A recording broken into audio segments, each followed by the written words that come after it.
बच्चा पार्टी चलो स्टार्ट करते हैं। मैंने पिछली बार फॉर्म्ड एलिमेंट्स करवाए थे ना, तो मैं तो इस बार करवाने वाली हूँ ब्लड ग्रुप्स में। लेकिन ब्लड ग्रुप्स के भी मैं सेपरेट वीडियोस डालूंगी। जैसे मैंने आपको बोला था, मैं बहुत सारे एक साथ नहीं करवाने वाली हूँ, मैं सेपरेट करवाऊँगी। तो पहली जो वीडियो बनाऊँगी मैं, वो ABO ग्रुपिंग की होगी, और जो दूसरी होगी वो RH। मैं पर्सनली अगर मैं बताऊँ, मेरे को RH ग्रुपिंग सबसे ज़्यादा नहीं, बट ABO ग्रुपिंग बिल्कुल बेसिक हो जाती है।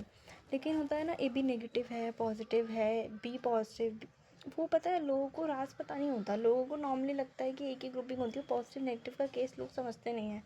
एंड आई रियली उसकी वजह से पर्सपेक्टिव ना इतना इंजॉयबल हो जाता है ना, आपको सच्ची बताऊँ, आप RH ग्रुपिंग से प्यार करने लगोगे। अच्छा, लेट्स स्टार्ट इट। ओके, सबसे पहले बेसिक पढ़ लेते हैं। ब्लड ग्रुप्स की अगर मैं बात करूँ, as you know, blood of human beings differ in certain aspects, though it appears to be similar लगता होगा, but there are so many differences. Various types of grouping of blood has been done. Two such groupings हमारे पास ABO है और RH है, are widely used all over world. Okay, अगर मैं बात करती हूँ ABO grouping की, तो ABO grouping is based on the presence or absence of दो surface antigens. समझो ध्यान से, एंटीजन का क्या मतलब होता है मेरा बच्चा? Chemicals that can induce immune response, जो इम्यून रिस्पॉन्स लाते हैं। देखो, what you mean by that? कोई चीज़ के खिलाफ होना ना, वही चीज़ है ना। एंटीबॉडीज़ और एंटीजन्स अगेंस्ट होती हैं। एंटीबॉडीज़ हमें प्रोटेक्ट करने के लिए होती है, एंटीजन्स हमें अफेक्ट करने के लिए होती है। तो ये एंटीजन्स ही हैं बेसिकली, जो हमें इम्यून रिस्पॉन्स लाती हैं। भाई कोई चीज़ हमें अफेक्ट करेगी तभी तो हमें समझ आएगी कि हम किस काबिल हैं।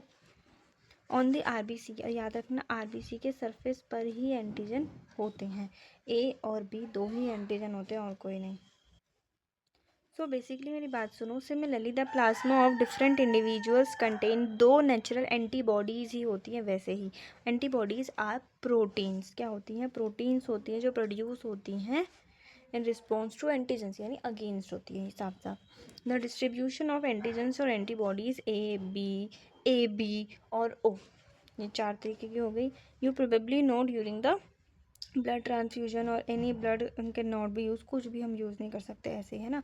The blood of donor has to be carefully match with the blood of the recipient before any blood transfusion to avoid the severe problems of clumping, यानी कि डिस्ट्रक्शन ऑफ RBC खराब हो सकता है, क्योंकि वो दूसरे को डैमेज करेगा और मार देगा।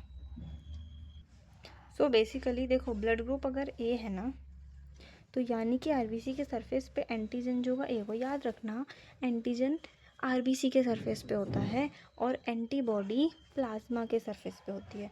तो ब्लड ग्रुप अगर A है, मतलब एंटीजन RBC के सरफेस पे A है, और एंटीबॉडी जो प्लाज्मा पे है वो NTB है। B मत बोलना, NTB बोलना, ठीक है। और अगर डोनर अगर कुछ दे रहा है, तो जो एंटीजन होगा ना, वही डोनर का ब्लड ग्रुप होना चाहिए। अगर एंटीजन A है, ब्लड ग्रुप A है, तो डोनर का ग्रुप भी A होना चाहिए, और O तो सबको दे ही सकता है, ठीक है। सिमिलरली इन B के लिए है। और अगर मैं AB की बात करूँ, तो उसके AB ब्लड ग्रुप है, यानी उसके पास दोनों तरीके के एंटीजन A है और B भी है। तो यानी अगर दोनों एंटीजन हैं, तो दोनों एंटीजन हैं तो कोई भी एंटीबॉडी नहीं होगी, समझ लो।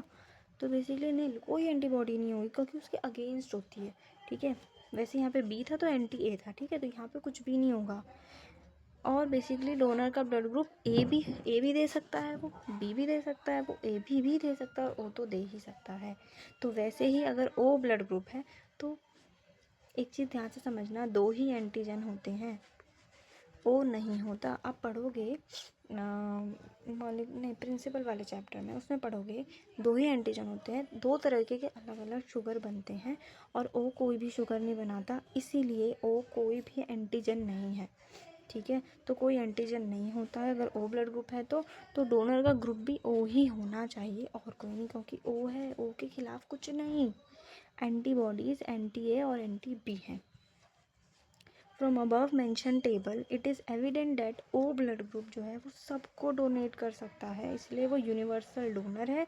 और ए बी सबको सबसे ले सकता है, इसलिए वो यूनिवर्सल रेसिपिएंट है। That's okay. बहुत अच्छी ये टेबल, बहुत इंपॉर्टेंट है। इस टेबल बहुत इंपॉर्टेंट है, बहुत ज़्यादा क्वेश्चन इससे बनते हैं और कंफ्यूज भी कर देंगे आपको अगर आप ध्यान से नहीं पढ़ोगे। और ये सारे ग्रुपिंग को हम नेक्स्ट वीडियो में पढ़ेंगे। इसको बहुत अच्छे से करना। अच्छा सॉरी मैं भूल गई थी कि मेरे को क्वेश्चंस भी डालने हैं, तो इसके बाद करेंगे, ठीक है। That's okay, bye bye.